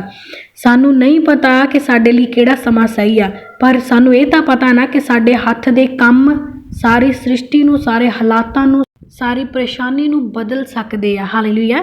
ਕਹਿੰਦਾ ਸੱਚਮੁੱਚ ਕਿਸੇ ਭਰਮਾਉਣ ਵਾਲੀਆਂ ਗੱਲਾਂ ਦੇ ਵਿੱਚ ਗੁੰਮਰਾਹ ਨਾ ਹੋ ਜਾਣਾ, ਕਿਉਂਕਿ ਭਾਵੇਂ ਮੈਂ ਸਰੀਰ ਦੇ ਰੂਪ 'ਚ ਤੁਹਾਡੇ 'ਚ ਨਹੀਂ ਰਹਿੰਦਾ, ਕਹਿੰਦਾ ਭਾਵੇਂ ਤੁਹਾਨੂੰ ਮੈਂ ਆਪਣੇ ਵਿੱਚ ਚੱਲਦਾ ਫਿਰਦਾ ਨਜ਼ਰ ਨਹੀਂ ਆਉਂਦਾ, ਪਰ ਕਹਿੰਦਾ ਮੈਂ ਆਤਮਾ ਪੱਖੋਂ ਕਦੇ ਵੀ ਤੁਹਾਡੇ ਤੋਂ ਦੂਰ ਨਹੀਂ ਹੈਗਾ।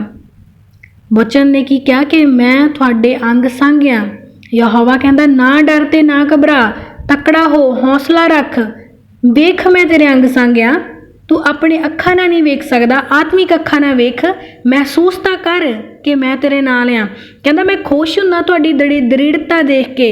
ਜਦੋਂ ਤੁਸੀਂ ਦ੍ਰਿੜ ਹੋ ਜਾਂਦੇ ਆ ਆਪਣੀਆਂ ਪ੍ਰੋਬਲਮਸ ਦੇ ਵਿੱਚ ਵੀ, ਜਦੋਂ ਤੁਸੀਂ ਤਕੜੇ ਹੋ ਕੇ ਮੇਰੇ ਵਿੱਚ ਲੱਗੇ ਰਹਿੰਦੇ ਆ, ਜਦੋਂ ਤੁਸੀਂ ਡਰਦੇ ਨਹੀਂ, ਜਦੋਂ ਤੁਸੀਂ ਕੰਬਦੇ ਨਹੀਂ, ਜਦੋਂ ਘਬਰਾਉਂਦੇ ਨਹੀਂ, ਜਦੋਂ ਤੁਸੀਂ ਆਪਣੇ ਮਾੜੇ ਕਰਮਾਂ ਦਾ ਦੋਸ਼ ਮੇਰੇ 'ਤੇ ਨਹੀਂ ਲਾਉਂਦੇ, ਜਦੋਂ ਤੁਸੀਂ ਕਿਸਮਤ ਨਾ ਕਹਿ ਕੇ ਆਪਣੀ ਗਲਤੀ ਮੰਨ ਕੇ ਯਹੋਵਾ ਅੱਗੇ ਦੁਆ ਕਰਨੀ ਸ਼ੁਰੂ ਕਰ ਦਿੰਦੇ। ਕਹਿੰਦਾ ਮੈਂ ਉਸ ਮਸੀਹ ਵਿਸ਼ਵਾਸੀ ਦੀ ਦ੍ਰਿੜਤਾ ਨੂੰ ਵੇਖ ਕੇ ਆਨੰਦਿਤ ਹੁੰਦਾ ਆ। ਹਾਲੇਲੂਇਆ। ਇਸ ਕਰਕੇ ਅੱਜ ਤੋਂ ਪਰਮੇਸ਼ਰ ਦੇ ਖਿਲਾਫ ਚਿੜਚਿੜਾਉਣਾ, ਕੁੜਕੁੜਾਉਣਾ ਬੰਦ ਕਰੋ ਕਿ ਰੱਬਾ ਤੂੰ ਮੇਰੀ ਕਿਸਮਤ ਮਾੜੀ ਲਿਖੀ ਆ। ਇਸ ਗੱਲ ਦਾ ਸ਼ੁਕਰ ਕਰੋ ਕਿ ਪਰਮੇਸ਼ਰ ਮੈਂ ਜਿਉਂਦਾ ਆ, ਹਜੇ ਮੇਰੇ ਕੋਲੇ ਮੌਕਾ ਆ ਕਿ ਜੋ ਮੇਰੀ ਜ਼ਿੰਦਗੀ ਦੇ ਪੰਨੇ ਅੱਜ ਪੁੱਠੇ ਪਏ ਆ ਮੈਂ ਉਹਨੂੰ ਪਲਟ ਸਕਾਂ। ਮੈਂ ਆਪਣੀ ਜ਼ਿੰਦਗੀ ਦੇ ਵਿੱਚ ਨਵਾਂ ਪੰਨਾ ਖੋਲ੍ਹਾਂ, ਨਵੀਂ ਕਹਾਣੀ ਲਿਖਾਂ, ਨਵੇਂ ਸਿਰੇ ਤੋਂ ਸ਼ੁਰੂ ਕਰਾਂ। ਬੇਸ਼ੱਕ ਮੈਂ ਅੱਜ ਤੱਕ ਹਾਰਦਾ ਰਿਹਾ, ਪਰ ਖੁਦਾਵੰਦ ਅੱਜ ਦਾ ਦਿਨ ਮੇਰੇ ਲਈ ਇੱਕ ਨਵੀਂ ਸ਼ੁਰੂਆਤ ਦਾ ਦਿਨ ਹੈ। ਕਿਉਂਕਿ ਪਰਮੇਸ਼ਰ ਪਿਤਾ ਸੱਚਮੁੱਚ ਬਹੁਤ ਸਾਰੇ ਲੋਕ ਸੀ ਜੋ ਅੱਜ ਦੇ ਦਿਨ ਨੂੰ ਨਾ ਵੇਖ ਸਕੇ, ਜੋ ਮਰ ਗਏ ਨੇ, ਜੋ ਆਪਣੀ ਜ਼ਿੰਦਗੀ ਦੇ ਵਿੱਚ ਤੌਬਾ ਨਹੀਂ ਕਰ ਸਕੇ। ਕਿੰਨਾ ਵੱਡਾ ਮੌਕਾ ਉਹਨਾਂ ਨੇ ਆਪਣੇ ਹੱਥੋਂ ਗਵਾ ਲਿਆ ਕਿ ਅਸੀਂ ਜੀਵਨ ਨੂੰ ਪ੍ਰਾਪਤ ਕਰੀਏ। ਪਰ ਪਰਮੇਸ਼ਰ ਤੂੰ ਮੈਨੂੰ ਹਜੇ ਵੀ ਅੱਜ ਦੇ ਦਿਨ ਦੇ ਰੂਪ 'ਚ ਇੱਕ ਨਵਾਂ ਮੌਕਾ ਦਿੱਤਾ ਕਿ ਮੈਂ ਉਸ ਸਦਾ ਦੇ ਜੀਵਨ ਨੂੰ ਪ੍ਰਾਪਤ ਕਰ ਸਕਾਂ। ਤਾਂ ਪਰਮੇਸ਼ਰ ਤੇਰਾ ਧੰਨਵਾਦ ਆ। ਚਾਹੇ ਹਾਲਾਤ ਅੱਜ ਤੱਕ ਜੋ ਵੀ ਕਹਿੰਦੇ ਸੀ, ਪਰ ਅੱਜ ਤੋਂ ਮੈਂ ਇੱਕ ਨਵੀਂ ਕਹਾਣੀ ਲਿਖਾਂਗਾ। ਪਰਮੇਸ਼ਰ ਤੁਸੀਂ ਭਾਵੇਂ ਮੇਰੀ ਕਿਸਮਤ ਨਹੀਂ ਲਿਖੀ, ਪਰ ਅੱਜ ਤੋਂ ਮੈਂ ਆਪਣੇ ਸਦਾ ਦੇ ਜੀਵਨ ਦੀ ਕਹਾਣੀ ਨੂੰ ਖੁਦ ਲਿਖਾਂਗਾ। ਮੈਂ ਉਸ ਰਾਹ ਤੇ ਚੱਲਾਂਗਾ ਜਿਹੜਾ ਰਾਹ ਮੈਨੂੰ ਜੀਵਨ ਵੱਲ ਲੈ ਚੱਲੇ। ਅਤੇ ਜਿਹੜਾ ਅਜਿਹਾ ਦ੍ਰਿੜ ਵਿਸ਼ਵਾਸੀ ਆ, ਯਹੋਵਾ ਪਰਮੇਸ਼ਰ ਕਹਿੰਦਾ ਕਿ ਮੈਂ ਉਹਨੂੰ ਵੇਖ ਕੇ ਆਨੰਦਿਤ ਹੁੰਨਾ ਆ। ਹਾਲੇਲੂਇਆ। ਹੁਣ ਅਸੀਂ ਜਾਣਾਂਗੇ ਕਿ ਜੇ ਕਿਸਮਤ 'ਚ ਸਭ ਕੁਝ ਨਹੀਂ ਲਿਖਿਆ ਤਾਂ ਫਿਰ ਅਸੀਂ ਕੀ ਭੋਗ ਰਹੇ ਹਾਂ। ਇਹ ਜੋ ਦੁੱਖ, ਪਰੇਸ਼ਾਨੀਆਂ, ਪ੍ਰੋਬਲਮਸ, ਰੁਕਾਵਟਾਂ ਇਹ ਸਾਡੇ ਤੇ ਕਿਉਂ ਆ ਰਹੀਆਂ ਨੇ, ਤਾਂ ਉਹ ਜਾਣਨ ਦੇ ਲਈ ਅਸੀਂ ਵਚਨ 'ਚੋਂ ਪੜਾਂਗੇ। ਰੋਮੀਆਂ 2 ਉਹਦੀ 6 ਔਰ 7 ਨੰਬਰ ਆਇਤ ਨੂੰ, ਉਹ ਹਰੇਕ ਨੂੰ ਉਹਦੇ ਕੰਮਾਂ ਦੇ ਅਨੁਸਾਰ ਫਲ ਦੇਵੇਗਾ। ਜਿਹੜੇ ਭਲੇ ਕੰਮਾਂ ਵਿੱਚ ਦ੍ਰਿੜ ਹੋ ਕੇ ਮਹਿਮਾ, ਆਦਰ ਅਤੇ ਅਮਰਤਾ ਦੀ ਖੋਜ ਵਿੱਚ ਹਨ, ਉਹ ਉਹਨਾਂ ਨੂੰ ਸਦੀਪਕ ਜੀਵਨ ਦੇਵੇਗਾ। ਹਾਲੇਲੂਇਆ। ਕੱਲ ਸਵੇਰ ਦੇ ਵਚਨ 'ਚੋਂ ਵੀ ਅਸੀਂ ਜਾਣਿਆ ਸੀ ਕਿ ਅਸੀਂ ਸੰਸਾਰ ਦੇ ਨਹੀਂ ਹਾਂ। ਕੱਲ ਸ਼ਾਮ ਦੇ ਵਚਨ 'ਚੋਂ ਵੀ ਅਸੀਂ ਜਾਣਿਆ ਸੀ ਕਿ ਅਸੀਂ ਸੰਸਾਰ ਦੇ ਨਹੀਂ ਹਾਂ, ਅਸੀਂ ਨਵੀਂ ਸ੍ਰਿਸ਼ਟੀ ਹਾਂ। ਤਾਂ ਅੱਜ ਦਾ ਵਚਨ ਵੀ ਸਾਨੂੰ ਕੀ ਕਹਿੰਦਾ ਕਿ ਅਸੀਂ ਸੰਸਾਰ ਦੇ ਨਹੀਂ ਹਾਂ। ਕਹਿੰਦਾ ਤੁਹਾਡਾ ਫਲ ਕੀ ਹੋਣਾ ਚਾਹੀਦਾ? ਸਦਾ ਦਾ ਜੀਵਨ। ਕਹਿੰਦਾ ਤੁਸੀਂ ਕਿਹੜਾ ਫਲ ਪ੍ਰਾਪਤ ਕਰਨ ਦੇ ਲਈ ਮਿਹਨਤ ਕਰੋ? ਸਦੀਪਕ ਜੀਵਨ। ਕਹਿੰਦਾ ਹਰੇਕ ਨੂੰ ਉਹਦੇ ਕੰਮਾਂ ਦੇ ਅਨੁਸਾਰ ਮੈਂ ਫਲ ਦੇਵਾਂਗਾ। ਹੁਣ ਇਹ ਸਾਡੇ 'ਤੇ ਡਿਪੈਂਡ ਆ ਕਿ ਅਸੀਂ ਕੀ ਮੰਗਦੇ ਹਾਂ। ਜਦ ਕਿ 100 ਵਿੱਚੋਂ 99% ਲੋਕ ਕੀ ਆ, ਸੰਸਾਰ ਨੂੰ ਹੀ ਮੰਗਦੇ ਆ ਕਿ ਪ੍ਰਭੂ ਐਜ਼ ਇਟ ਇਜ਼ ਕਿ ਸਾਨੂੰ ਕੀ ਚਾਹੀਦਾ? ਵੀਜ਼ਾ। ਸਾਨੂੰ ਕੀ ਚਾਹੀਦਾ? ਸਕਸੈਸ, ਜੋਬ, ਸੈਲਰੀ, ਪੈਸਾ, ਦੌਲਤ, ਸ਼ੋਹਰਤ, ਸਲੂਟ ਵੱਜਣ, ਸਾਨੂੰ ਚੰਗੀ ਪੋਸਟ ਹੋਵੇ, ਸੋਹਣੀ ਜੀ ਵਧੀਆ ਜੀ ਜਗ੍ਹਾ 'ਤੇ ਘੁੰਮਦੇ ਫਿਰੀਏ, ਐਸ਼ੋ ਆਰਾਮ ਕਰੀਏ। ਇਹ ਸਭ ਸਾਨੂੰ ਚਾਹੀਦਾ। ਸੇਮ ਆ ਸਭ ਦੀਆਂ ਸਿਚੁਏਸ਼ਨ ਸੇਮ ਆ। ਕੋਈ ਬੰਦਾ ਕਹਿ ਦੇਵੇ ਕਿ ਮੈਂ ਦਿਨ ਦੇ ਵਿੱਚ ਕਦੇ ਪ੍ਰਭੂ ਤੋਂ ਕੁਛ ਮੰਗਿਆ ਹੀ ਨਹੀਂ, ਬਸ ਇਹੀ ਕਿਹਾ ਕਿ ਪ੍ਰਭੂ ਮੈਨੂੰ ਤੂੰ ਚਾਹੀਦਾ। ਕੋਈ 100 ਵਿੱਚੋਂ ਇੱਕ ਬੰਦਾ ਹੀ ਹੋਏਗਾ ਜਿਹੜਾ ਇਹ ਕਹਿੰਦਾ ਹੋਏਗਾ ਕਿ ਮੈਂ ਇੱਕ ਵੀ ਗੱਲ ਨਹੀਂ ਕਦੇ ਪ੍ਰਭੂ ਨੂੰ ਕਿਹਾ ਮੇਰਾ ਸਿਰ ਕਿਉਂ ਦੁਖਦਾ, ਪ੍ਰਭੂ ਸਿਰ ਹਟਾ ਦੇ, ਪ੍ਰਭੂ ਮੇਰਾ ਪੇਟ ਕਿਉਂ ਦੁਖ ਰਿਹਾ ਇਹਨੂੰ ਹਟਾ ਦੇ, ਪ੍ਰਭੂ ਮੈਂ ਕੰਮ 'ਤੇ ਗਿਆ ਸੀ ਉੱਥੇ ਮੇਰੇ ਨਾਲ ਇਹ ਕਿਉਂ ਹੋਇਆ। ਕੋਈ ਅਜਿਹਾ ਨਹੀਂ ਹੋਏਗਾ ਜਿਹਨੇ ਕਦੇ ਪ੍ਰਭੂ ਨੂੰ ਕਿਉਂ ਨਾ ਕਿਹਾ ਹੋਵੇ, ਸਵਾਲ ਨਾ ਪੁੱਛਿਆ ਹੋਵੇ। ਸਾਰੇ ਹੀ ਪੁੱਛਦੇ ਹੀ ਰਹਿੰਦੇ ਆ। ਪਰ ਇੱਕ ਗੱਲ ਇਹ ਆ ਕਿ ਜਿੱਦੇ ਪ੍ਰਭੂ ਨੇ ਮੂੰਹ ਚੱਕ ਲਿਆ ਸਾਡੇ ਵੱਲ ਤੇ ਕਿਹਾ ਵੀ ਹੁਣ ਮੇਰੀ ਵਾਰੀ ਆ, ਹੁਣ ਤੂੰ ਦੱਸ ਵੀ ਮੈਂ ਤੈਨੂੰ ਪੁੱਛਦਾ, ਤੇ ਉਹਦੇ ਸਾਨੂੰ ਜਵਾਬ ਨਹੀਂ ਆਉਣਾ। ਇਸ ਕਰਕੇ ਆਪਾਂ ਇੰਨੇ ਜੋਗੇ ਨਹੀਂ ਹੈਗੇ ਕਿ ਅਸੀਂ ਪ੍ਰਭੂ ਨੂੰ ਸਵਾਲ ਪੁੱਛੀਏ। ਚੁੱਪ ਕਰਕੇ ਆਪਣੇ ਕੰਮ 'ਚ ਲੱਗੇ ਰਹੋ। ਵਚਨ ਕਹਿੰਦਾ ਡਰੋ ਨਾ, ਚੁੱਪਚਾਪ ਖੜੇ ਰਹੋ, ਪਰਮੇਸ਼ਰ ਦੇ ਕੰਮਾਂ ਨੂੰ ਵੇਖੋ ਕਿ ਉਹ ਕੀ ਕਰਦਾ ਆ। ਮਿਹਨਤ ਵਿੱਚ ਲੱਗੇ ਰਹੋ, ਕਿਉਂਕਿ ਜਿੱਦੇ ਉਹ ਪੁੱਛਣ ਤੇ ਆ ਗਿਆ ਸਾਨੂੰ ਜਵਾਬ ਨਹੀਂ ਆਉਣਾ। ਇਸ ਕਰਕੇ ਹਰੇਕ ਕੰਮ ਦਾ ਫਲ ਮਿਲਣਾ ਸਾਨੂੰ। ਹੁਣ ਇਹ ਸਾਡੇ 'ਤੇ ਡਿਪੈਂਡ ਆ ਵੀ ਅਸੀਂ ਕਿਹੜਾ ਫਲ ਲੈਣਾ, ਸੰਸਾਰਿਕ ਫਲ ਲੈਣਾ ਕਿ ਆਤਮਿਕ ਫਲ ਲੈਣਾ। ਕਹਿੰਦਾ ਜਿਹੜੇ ਭਲੇ ਕੰਮਾਂ ਵਿੱਚ ਦ੍ਰਿੜ ਹੋ ਕੇ ਮਹਿਮਾ, ਆਦਰ ਤੇ ਅਮਰਤਾ ਦੀ ਖੋਜ ਕਰਦੇ। ਅਮਰਤਾ ਕਿਹੜੀ ਆ? ਬਹੁਤਿਆਂ ਨੇ ਇਸ ਧਰਤੀ ਦੇ ਉੱਤੇ ਅਮਰ ਹੋਣ ਦੇ ਲਈ ਤਪੱਸਿਆ ਕੀਤੀ। ਅਸੀਂ ਹੋਰਨਾਂ ਗ੍ਰੰਥਾਂ ਵਿੱਚ ਪੜ੍ਹਦੇ ਹਾਂ ਕਿ ਬਹੁਤਿਆਂ ਨੇ ਇਸ ਧਰਤੀ ਉੱਤੇ ਅਮਰ ਹੋਣ ਦੇ ਲਈ ਮਿਹਨਤ ਕੀਤੀ ਕਿ ਅਸੀਂ ਇਸੇ ਧਰਤੀ 'ਤੇ ਰਹੀਏ ਤੇ ਇੱਥੇ ਹੋ ਕੇ ਅਮਰ ਹੋਈਏ। ਪਰ ਕੋਈ ਬੰਦਾ ਅਮਰ ਨਹੀਂ ਹੋ ਪਾਇਆ। ਕੋਈ ਬੰਦਾ ਵੀ ਬੜੇ ਤਰ੍ਹਾਂ ਦੇ ਅਸਤਰ ਸ਼ਾਸਤਰ ਦੱਸਦੇ ਸੀ ਕਿ ਉਹ ਅਸਤਰ ਲੈ ਲਿਆ, ਫਲਾਣਾ ਲੈ ਲਿਆ, ਪਰ ਕੋਈ ਅਮਰ ਨਹੀਂ ਹੋ ਪਾਇਆ। ਸਾਰੇ ਗਏ। ਇਹਦਾ ਮਤਲਬ ਕਿ ਧਰਤੀ ਦੀ ਅਮਰਤਾ ਦਾ ਤਾਂ ਸਿਰਫ ਢੋਂਗ ਆ, ਸਿਰਫ ਡਰਾਮਾ। ਇੱਥੇ ਕੋਈ ਅਮਰਤਾ ਨਹੀਂ ਪ੍ਰਾਪਤ ਕਰ ਸਕਦਾ। ਇੱਥੇ ਤਾਂ ਕੋਈ ਨਹੀਂ ਰਹਿ ਪਾਏਗਾ। ਕੋਈ ਕਹਿ ਦੇਵੇ ਵੀ ਮੈਂ ਤੱਪੜ ਪਾ ਕੇ ਸੁਆਹ 'ਚ ਬਹਿ ਜਾਣਾ, ਜੰਗਲਾਂ 'ਚ ਚਲਾ ਜਾਣਾ, ਮੈਂ 24 ਘੰਟੇ ਪ੍ਰਭੂ ਦਾ ਨਾਂ ਲੈ ਕੇ ਧਰਤੀ 'ਤੇ ਅਮਰ ਹੋ ਜਾਊਂਗਾ। ਧਰਤੀ ਦੇ ਉੱਤੇ ਅਮਰ ਕੋਈ ਹੋ ਹੀ ਨਹੀਂ ਸਕਦਾ। ਇੱਥੇ ਅਮਰਤਾ ਦੀ ਗੱਲ ਹੋ ਰਹੀ ਆ, ਸਦਾ ਦੇ ਜੀਵਨ ਦੀ, ਜਿਹੜਾ ਸਾਨੂੰ ਇਸ ਧਰਤੀ ਦੀ ਮੌਤ ਤੋਂ ਬਾਅਦ ਮਿਲਣਾ ਆ। ਅਤੇ ਬਹੁਤ ਸਾਰੇ ਕਹਿੰਦੇ ਆ ਕਿ ਇੱਥੇ ਹੀ ਜਦੋਂ ਅਸੀਂ ਦੁੱਖ ਭੋਗੇ, ਕੀ ਪਤਾ ਜੇ ਅੱਗੇ ਦੇ ਸਵਰਗ ਦਾ। ਮੇਰੀ ਮੰਮੀ ਪਹਿਲਾਂ ਹੀ ਕਹਿੰਦੀ ਹੁੰਦੀ ਸੀ ਕਿ ਰੱਬਾ ਇੱਥੇ ਤਾਂ ਅਸੀਂ ਇੰਨੇ ਦੁੱਖ ਭੋਗੀਆਂ ਨੇ, ਕੀ ਪਤਾ ਅਗਲੇ ਸਵਰਗ ਦਾ ਵੀ ਕਿਹੜਾ ਸਵਰਗ ਕਿਹੜਾ ਨਹੀਂ, ਜਦੋਂ ਇੱਥੇ ਹੀ ਦੁੱਖ ਭੋਗ ਲਏ। ਤਾਂ ਇਹ ਗੱਲ ਨੂੰ ਆਪਣੇ ਦਿਮਾਗ 'ਚੋਂ ਕੱਢ ਦਿਓ, ਕਿਉਂਕਿ ਇਹ ਕੋਈ ਸਾਡੇ ਵਰਗਾ ਬੰਦਾ ਨਹੀਂ ਬੈਠਾ ਵੀ ਆਪਣੇ ਦੋਸਤ ਕੋਲੇ ਕੋਈ ਹੋਰ ਕਹਾਣੀ ਸੁਣਾਈ ਤੇ ਭੈਣ ਕੋਲੇ ਕੋਈ ਹੋਰ ਸੁਣਾਈ ਤੇ ਭਰਾ ਕੋਲੇ ਕੋਈ ਹੋਰ ਸੁਣਾਈ। ਉਹ ਮਹਾਨ ਪਰਮੇਸ਼ਰ ਆ, ਉਹਨੇ ਸਾਰੀ ਦੁਨੀਆ ਨੂੰ ਇੱਕੋ ਹੀ ਕਹਾਣੀ ਸੁਣਾਈ ਆ, ਇੱਕੋ ਹੀ ਗੱਲ 'ਤੇ ਆਦਿ ਤੋਂ ਲੈ ਕੇ ਅੰਤ ਤੱਕ ਉਹਦਾ ਜਿਹੜਾ ਸ਼ਬਦ, ਉਹਦਾ ਵਿਚਾਰ, ਉਹਦੀ ਸੋਚ, ਉਹਦਾ ਨਿਆਂ ਇੱਕ ਹੀ ਆ। ਬਾਈਬਲ ਸਮਾਂ ਪਾ ਕੇ ਨਾ ਤਾਂ ਵਧੀ ਆ, ਨਾ ਘਟੀ ਆ, ਨਾ ਬਦਲੀ ਆ। ਜੇ ਇਹ ਆਦਮ ਦੇ ਸਮੇਂ ਤੋਂ ਲਿਖੀ ਗਈ ਆ ਹੁਣ ਤੱਕ, ਇਸੇ ਹੀ ਬਾਈਬਲ ਨੂੰ ਪੜ੍ਹ ਕੇ ਸਾਡੇ ਪੁਰਖਿਆਂ ਨੇ ਉਧਾਰ ਪਾਇਆ। ਇਸੇ ਹੀ ਬਾਈਬਲ ਨੂੰ ਅਸੀਂ ਪੜ੍ਹ ਰਹੇ ਹਾਂ ਔਰ ਸਾਡੀਆਂ ਆਉਣ ਵਾਲੀਆਂ ਪੀੜ੍ਹੀਆਂ ਵੀ ਇਸੇ ਹੀ ਬਾਈਬਲ ਦੇ ਅਨੁਸਾਰ ਨਿਆਂ ਨੂੰ ਪਾਉਣਗੀਆਂ। ਇਹਦਾ ਮਤਲਬ ਆਦ ਤੋਂ ਅੰਤ ਤੱਕ ਯਹੋਵਾ ਦਾ ਵਚਨ ਨਹੀਂ ਬਦਲਿਆ ਤੇ ਨਾ ਹੀ ਟਲਿਆ ਆ। ਤਾਂ ਜੇ ਉਹਨੇ ਕਿਹਾ ਤਾਂ ਉਹ ਕਰੇਗਾ ਵੀ ਜ਼ਰੂਰ। ਜੇ ਉਹਨੇ ਕਿਹਾ ਕਿ ਮੈਂ ਤੁਹਾਨੂੰ ਇਸ ਧਰਤੀ ਦੇ ਉੱਤੇ ਭਾਵੇਂ ਦੁੱਖ ਦੇਵਾਂ ਪਰ ਸਵਰਗ 'ਚ ਮੈਂ ਤੁਹਾਡੇ ਲਈ ਉਹ ਸੁੱਖ ਰੱਖੇ ਜਿਹਨੂੰ ਤੁਸੀਂ ਸੋਚ ਨਹੀਂ ਸਕਦੇ, ਤਾਂ ਉਹ ਦੇਗਾ। ਅਸੀਂ ਇਸ ਧਰਤੀ ਦੇ ਸਵਰਗ ਨੂੰ ਨਹੀਂ ਪ੍ਰਾਪਤ ਕਰਨਾ ਤੇ ਨਾ ਹੀ ਕੋਈ ਕਰ ਪਾਇਆ ਆ। ਦੇਖੋ, ਯੀਸ਼ੂ ਮਸੀਹ ਪਰਮੇਸ਼ਰ ਦਾ ਪੁੱਤਰ ਹੋ ਕੇ ਧਰਤੀ ਤੇ ਸੁੱਖ ਨਹੀਂ ਪਾ ਪਾਇਆ। ਕਹਿੰਦਾ ਜਦੋਂ ਉਹਨਾਂ ਨੇ ਮਾਲਕ ਦੀ ਇੱਜ਼ਤ ਨਹੀਂ ਕੀਤੀ, ਮਾਲਕ ਦਾ ਆਦਰ ਨਹੀਂ ਕੀਤਾ, ਬਾਗ ਦੇ ਮਾਲੀ ਦਾ ਆਦਰ ਨਹੀਂ ਕੀਤਾ, ਇੱਜੜ ਦੇ ਆਜੜੀ ਦਾ ਆਦਰ ਨਹੀਂ ਕੀਤਾ, ਤੇ ਤੁਸੀਂ ਤਾਂ ਕਹਿੰਦਾ ਮੇਰੇ ਦੁਆਰਾ ਭੇਜੇ ਗਏ ਆ, ਤੁਸੀਂ ਤਾਂ ਮੇਥੋਂ ਕਾਫੀ ਨੀਚੇ ਆ। ਮਤਲਬ ਪਰਮੇਸ਼ਰ ਕਹਿੰਦਾ ਜਦੋਂ ਉਹਨੇ ਮੇਰਾ ਆਦਰ ਨਹੀਂ ਕੀਤਾ ਤੁਹਾਡੇ ਨਾਲ ਤਾਂ ਵੈਰ ਹੋਏਗਾ ਹੀ। ਤੇ ਜਿਹੜੀ ਗੱਲ ਸਾਨੂੰ ਲਿਖ ਦਿੱਤੀ ਆ ਪਰਮੇਸ਼ਰ ਨੇ ਵੀ ਇਹ ਹੱਲ ਹੈ ਹੀ ਨਹੀਂ ਦੁਨੀਆਦਾਰੀ ਦਾ, ਦੁਨੀਆਦਾਰੀ ਕਿਸੇ ਦੀ ਨਹੀਂ ਆ, ਕੋਈ ਕਿਸੇ ਦਾ ਨਹੀਂ ਆ, ਹਰ ਕੋਈ ਮਤਲਬੀ ਆ, ਹਰ ਕੋਈ ਬੰਦੇ ਨੂੰ ਆਪਣੀ ਫਿਕਰ ਪਈ ਆ। ਬਚਪਨ ਦੇ ਵਿੱਚ ਜਿਹੜੇ ਭੈਣ ਭਰਾ ਇੱਕ ਦੂਜੇ ਤੋਂ ਜਾਨ ਵਾਰਦੇ ਸੀ ਉਹੀ ਭੈਣ ਭਰਾ ਇੱਕ ਦੂਜੇ ਦੇ ਜਾਨ ਲੇਵਾ ਹੋ ਜਾਂਦੇ ਵੱਡੇ ਹੋ ਕੇ। ਸਮਾਂ ਪਾ ਕੇ ਇਨਸਾਨ ਦੀ ਸੋਚ ਬਦਲ ਜਾਂਦੀ ਪਰ ਪਰਮੇਸ਼ਰ ਨਹੀਂ ਬਦਲਦਾ। ਇਸ ਕਰਕੇ ਭਲੇ ਕੰਮਾਂ ਦੇ ਵਿੱਚ ਦ੍ਰਿੜ ਰਹੋ, ਮਹਿਮਾ ਆਦਰ ਅਤੇ ਅਮਰਤਾ ਦੀ ਖੋਜ ਕਰੋ, ਸੰਸਾਰਿਕ ਅਮਰਤਾ ਦੀ ਨਹੀਂ, ਪਰਮੇਸ਼ਰ ਵੱਲੋਂ ਦਿੱਤੀ ਜਾਣ ਵਾਲੀ ਉਸ ਅਮਰਤਾ ਦੀ ਜਿਹੜੀ ਇਸ ਧਰਤੀ ਦੀ ਮੌਤ ਤੋਂ ਬਾਅਦ ਸਦਾ ਦਾ ਜੀਵਨ ਸਾਨੂੰ ਮਿਲੇਗਾ, ਸਾਡਾ ਮਕਸਦ ਆ। ਰਹੀ ਗੱਲ ਕਿਸਮਤ ਦੀ, ਅਸੀਂ ਵਾਰ-ਵਾਰ ਅੱਜ ਇਸ ਵਚਨ ਤੋਂ ਜਾਣ ਰਹੇ ਹਾਂ ਕਿ ਕਿਸਮਤ ਲਿਖੀ ਹੋਈ ਨਹੀਂ ਆ। ਪ੍ਰਭੂ ਕਹਿੰਦਾ ਹਰ ਇੱਕ ਨੂੰ ਉਹਦੇ ਹੱਥ ਦੇ ਕੰਮਾਂ ਦਾ ਫਲ ਹੀ ਮਿਲੇਗਾ, ਜੋ ਕੋਈ ਬੀਜੇਗਾ ਉਹੀ ਵੱਢੇਗਾ। ਜੇ ਅਸੀਂ ਅੱਜ ਝਾੜ ਬੀਜ ਰਹੇ ਹਾਂ ਤਾਂ ਝਾੜ ਹੀ ਵੱਢਾਂਗੇ, ਜੇ ਅਸੀਂ ਅੱਜ ਮਿੱਠਾ ਬੀਜ ਰਹੇ ਮਿੱਠਾ ਵੱਢਾਂਗੇ, ਜੇ ਅਸੀਂ ਜ਼ਹਿਰ ਬੀਜ ਰਹੇ ਹਾਂ ਨਾ ਤਾਂ ਸਾਨੂੰ ਉਹਦੇ ਬਦਲੇ ਵਿੱਚ ਫੁੱਲ ਫਲ ਨਹੀਂ ਮਿਲਣਗੇ, ਜੇ ਅਸੀਂ ਕਿਸੇ ਨੂੰ ਵੱਟੇ ਮਾਰ ਰਹੇ ਹਾਂ ਨਾ ਤਾਂ ਅੱਗੋਂ ਵੱਟੇ ਹੀ ਸਾਨੂੰ ਪੈਣਗੇ। ਇਸ ਕਰਕੇ ਆਪਣੇ ਹੱਥ ਦੇ ਕੰਮਾਂ ਤੇ ਗੌਰ ਕਰੋ। ਕਰਮ ਆ ਨਾ ਜਿਹੜੇ ਕਰਮ, ਇਹ ਕਰਮ ਲਿਖੇ ਨਹੀਂਗੇ, ਕਰਮ ਸਾਨੂੰ ਖੁਦ ਕਰਨੇ ਪੈਣੇ ਆ। ਕਰਮ ਲੋਕਾਂ ਨੂੰ ਲੱਗਦਾ ਕਰਮ ਦਾ ਮਤਲਬ ਕਿਸਮਤ ਆ, ਕਰਮ ਦਾ ਮਤਲਬ ਕੰਮ ਆ, ਕਰਮ ਦਾ ਮਤਲਬ ਕਿਸਮਤ ਨਹੀਂ ਆ। ਕਈ ਕਹਿੰਦੇ ਸਾਡੇ ਕਰਮ ਮਾੜੇ ਆ, ਪਰ ਕਹਿ ਉਹ ਸਹੀ ਰਹੇ ਹੁੰਦੇ ਵੀ ਸਾਡੇ ਕੰਮ ਮਾੜੇ ਆ, ਪਰ ਉਹਨਾਂ ਦੇ ਸੋਚਣ ਦਾ ਤਰੀਕਾ ਗਲਤ ਆ ਵੀ ਸਾਡੀ ਕਿਸਮਤ ਰੱਬ ਨੇ ਮਾੜੀ ਲਿਖੀ ਆ। ਕਰਮ ਦਾ ਮਤਲਬ ਕੰਮ ਆ ਤੇ ਕੰਮ ਸਾਡੇ ਹੱਥ ਦੇ ਵੱਸ ਆ ਕਿ ਅਸੀਂ ਕੀ ਕਰਨਾ ਕੀ ਨਹੀਂ ਕਰਨਾ। ਬਹੁਤ ਸਾਰੇ ਲੋਕ ਗਰੀਬੀ ਦੀ ਹਾਲਤ ਵਿੱਚ ਠੱਗੀਆਂ ਚੋਰੀਆਂ ਕਰਨ ਲੱਗ ਜਾਂਦੇ, ਪਰ ਸਾਨੂੰ ਸਮਝ ਆ ਨਾ ਵੀ ਅਸੀਂ ਇਹ ਕੰਮ ਨਹੀਂ ਕਰਨਾ। ਬਹੁਤ ਸਾਰੇ ਆ ਗਰੀਬੀ ਦੀ ਹਾਲਤ 'ਚ ਭੀਖ ਮੰਗਣ ਲੱਗ ਜਾਂਦੇ, ਪਰ ਸਾਨੂੰ ਸਮਝ ਅਸੀਂ ਨਹੀਂ ਭੀਖ ਮੰਗਣੀ। ਇਸ ਤਰ੍ਹਾਂ ਹਰ ਇੱਕ ਇਨਸਾਨ ਆਪਣੀ ਸਮਝ ਦੇ ਹਿਸਾਬ ਨਾਲ ਕੰਮ ਕਰੇ, ਜੋ ਕੋਈ ਕੰਮ ਕਰੇਗਾ ਉਹਨੂੰ ਉਸੇ ਦਾ ਫਲ ਮਿਲੇਗਾ। ਜੋ ਸੰਸਾਰ ਦੇ ਲਈ ਮਿਹਨਤ ਕਰਦਾ ਰਹੇਗਾ ਉਹ ਸੰਸਾਰ ਨੂੰ ਪਾਲੇਗਾ, ਜੋ ਪਰਮੇਸ਼ਰ ਦੇ ਲਈ ਮਿਹਨਤ ਕਰਨ ਲੱਗ ਜਾਏਗਾ ਉਹ ਪਰਮੇਸ਼ਰ ਨੂੰ ਪਾਲੇਗਾ। ਸੰਸਾਰ ਸਾਨੂੰ ਕੁਛ ਪਲਾਂ ਲਈ ਮਿਲ ਸਕਦਾ ਪਰ ਪਰਮੇਸ਼ਰ ਸਾਡਾ ਸਦਾ ਦਾ ਆ। ਇਸ ਲਈ ਲਾਸਟ ਵਚਨ 'ਚੋਂ ਪਰਮੇਸ਼ਰ ਦੀ ਸਿੱਖਿਆ ਵਿੱਚੋਂ ਅਸੀਂ ਪੜਾਂਗੇ ਇਬਰਾਨੀਆਂ 12 ਉਹਦੀ 5 ਔਰ 6 ਨੰਬਰ ਆਇਤ ਨੂੰ। ਅਤੇ ਤੁਸੀਂ ਉਸ ਉਪਦੇਸ਼ ਨੂੰ ਭੁੱਲ ਗਏ ਹੋ ਜਿਸ ਤੋਂ ਤੁਹਾਨੂੰ ਪੁੱਤਰਾਂ ਵਾਂਗ ਸਮਝਾਇਆ ਜਾਂਦਾ ਹੈ। ਹੇ ਮੇਰੇ ਪੁੱਤਰ, ਤੂੰ ਪ੍ਰਭੂ ਦੀ ਤਾੜ ਨੂੰ ਤੁੱਛ ਨਾ ਜਾਣ, ਅਤੇ ਜਦ ਉਹ ਤੁਹਾਨੂੰ ਝਿੜਕੇ ਤਾਂ ਤੂੰ ਸਾਹਸ ਨਾ ਛੱਡ, ਕਿਉਂ ਜੋ ਪ੍ਰਭੂ ਜਿਸ ਦੇ ਨਾਲ ਪਿਆਰ ਕਰਦਾ ਹੈ ਉਸੇ ਨੂੰ ਤਾੜਦਾ ਹੈ, ਅਤੇ ਹਰੇਕ ਪੁੱਤਰ ਨੂੰ ਜਿਸ ਨੂੰ ਉਹ ਕਬੂਲ ਕਰਦਾ ਹੈ ਉਹ ਕੋਰੜੇ ਮਾਰਦਾ ਹੈ। ਹਾਲੇਲੂਇਆ। ਪਰਮੇਸ਼ਰ ਦਾ ਵਚਨ ਸਾਨੂੰ ਕੀ ਦੱਸਦਾ ਕਿ ਤੁਸੀਂ ਸੰਸਾਰਿਕ ਸਿੱਖਿਆ ਦੇ ਵਿੱਚ ਪੈ ਕੇ ਗੁੰਮਰਾਹ ਹੋ ਜਾਂਦੇ ਆ। ਸੰਸਾਰਿਕ ਲੋਕ ਸਾਨੂੰ ਜੋ ਕਹਿ ਦਿੰਦੇ ਉਹਦੇ ਪਿੱਛੇ ਲੱਗ ਕੇ ਅਸੀਂ ਭੁੱਲ ਭਟਕ ਜਾਂਦੇ ਆ। ਕਈ ਵਾਰ ਸਾਨੂੰ ਲੋਕੀ ਤਾਨਾ ਮਾਰ ਦਿੰਦੇ ਕਿ ਅਸੀਂ ਕਹਿ ਦਿੰਦੇ ਕਿਸੇ ਨੂੰ ਵੀ ਪ੍ਰਭੂ ਵਿੱਚ ਆ ਜਾਓ, ਬਹੁਤ ਦੁਖੀ ਆ ਤੁਸੀਂ, ਛੱਡੋ ਪਰ ਆਏ ਕੰਮਾਂ ਨੂੰ, ਤਾਂ ਕਹਿਣਗੇ ਤੁਹਾਡਾ ਕੀ ਭਲਾ ਹੋ ਗਿਆ, ਤੁਸੀਂ ਕੀ ਖੱਟ ਲਿਆ ਜਿਹੜੇ ਸਾਨੂੰ ਕਹਿ ਰਹੇ ਹੋ। ਤੇ ਇੱਥੇ ਆ ਕੇ ਅਸੀਂ ਕਹਿ ਦਿੰਦੇ ਪ੍ਰਭੂ ਲੋਕ ਸਾਨੂੰ ਚੰਗਾ ਹੀ ਸਹੀ ਕਹਿੰਦੇ ਆ, ਫਿਰ ਤੂੰ ਕੀਤਾ ਤਾਂ ਕੁਝ ਹੈ ਨਹੀਂ, ਜਾਂ ਤਾਂ ਸਾਨੂੰ ਵੀ ਕੁਝ ਕਰਕੇ ਦਿਖਾਤਾ ਅਸੀਂ ਕਰੀਏ, ਅਸੀਂ ਉਹਨਾਂ ਨੂੰ ਮੂੰਹ ਜਵਾਬ ਦੇ ਸਕੀਏ।